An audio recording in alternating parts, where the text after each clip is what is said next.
spirit realm. This type of magic focuses on techniques used to either strengthen or weaken the intuitive powers of the individual's congenital mind, Yuan Shen.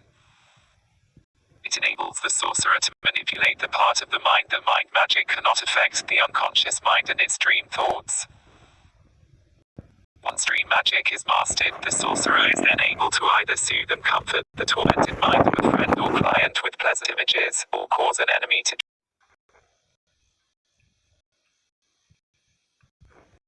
The result of this magical projection is that the seeing, observing, the object that is being seen, item, and the seer, according to Patanjali's Yoga Sutras, if you perform the above-mentioned type of energetic control on some dimension of form, i.e., sight, hearing, touch, smell, etc., by the power of uniting the inner space, you will be able to render an item invisible, and people will not to one.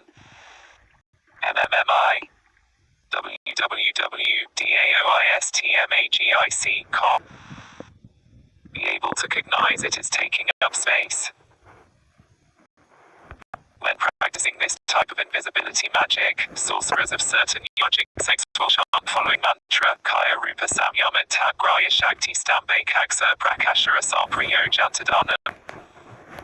When chanting these